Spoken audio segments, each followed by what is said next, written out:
Welcome to Story Time, and thank you for joining. This episode is titled, There's a Pedophile Among Us. My baby was about 2 years old, and my unemployment was running out. It was time for me to go back to work. I passed by a church which appeared to also be a school. My baby on my hip, I went in to get an application. I was met by the principal.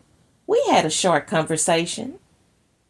She must have really been impressed with me because she hired me on the spot. Or maybe she was impressed by my baby. He was just smiling at her as if to say, "Lady, my mama need a job. You should hire her." I started work on the following Monday.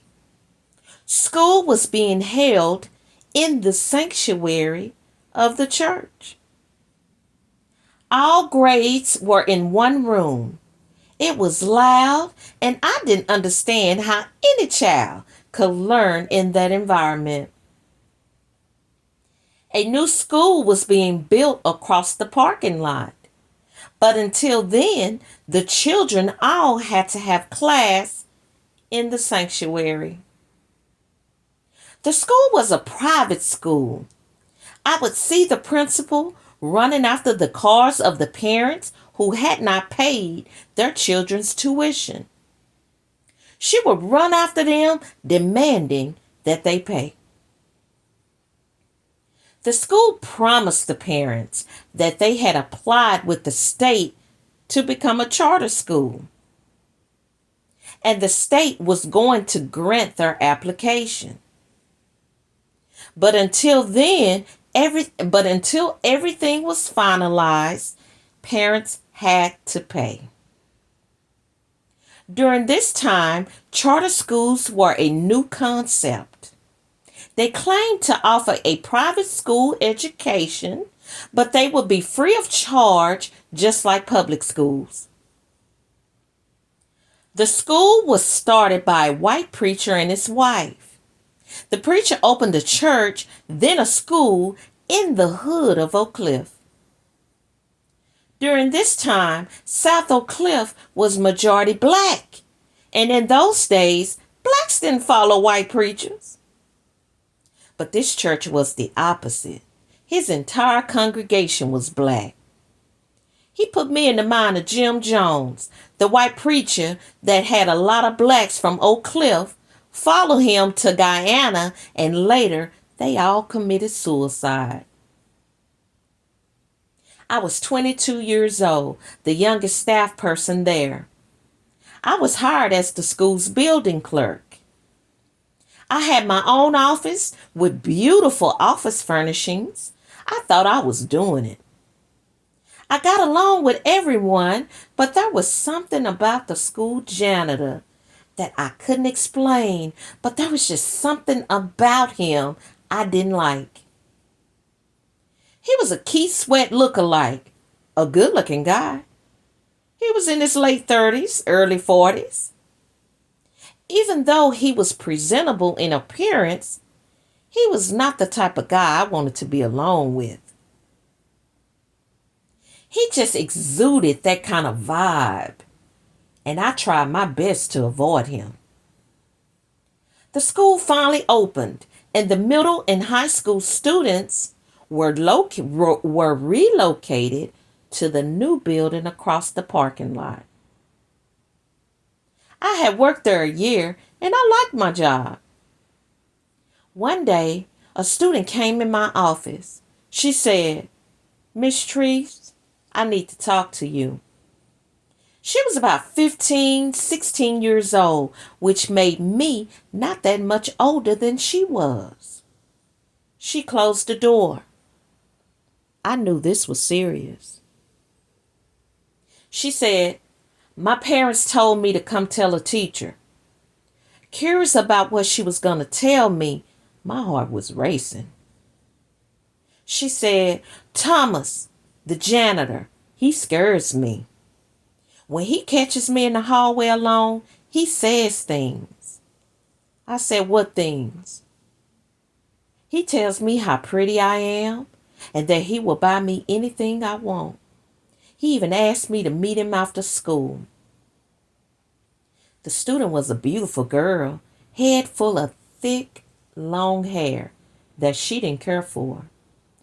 She dressed tomboyish, like she wanted to cover up. But anyone looking at her could tell that she was a beautiful girl. She just needed to fix herself up. I was young, wasn't qualified to make any assumptions, but I could tell that her home life was probably troubled. She went on to say that the janitor had been coming on to her for quite some time, but now he was more forward with it, more bold. I thought to myself, what crummy ass parents she must have, leaving her to fight this battle on her own. I mean, they couldn't even get out of bed to come up to the school with her. I stood up and I told her, let's go.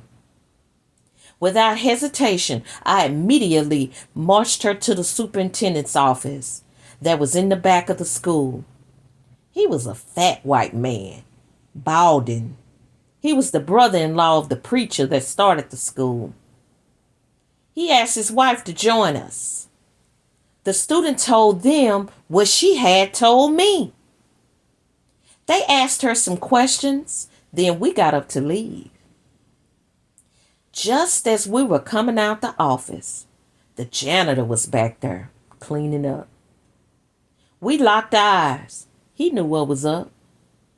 We scurried past him, and as we were leaving, I could hear over someone's radio the security officer was being called to the back. The superintendent asked him to vacate the property. An allegation was made against him.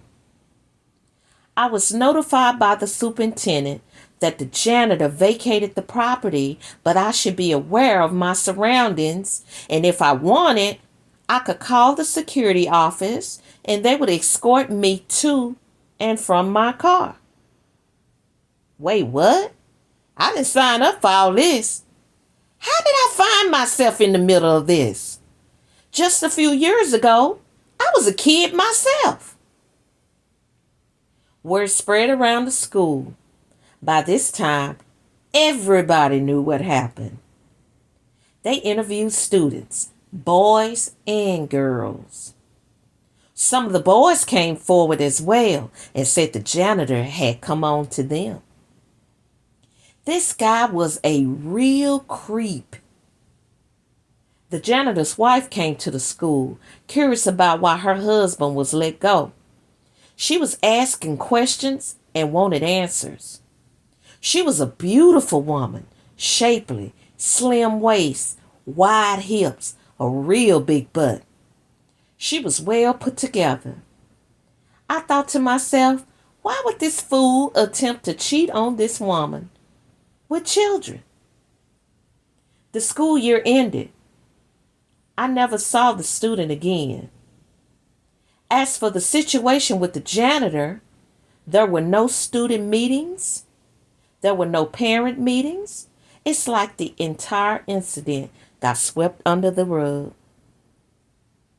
About 3 years later, I was at the club with May. I looked across the room. There the janitor was, looking at me dead in my eyes. We locked eyes, just like we had done at the school.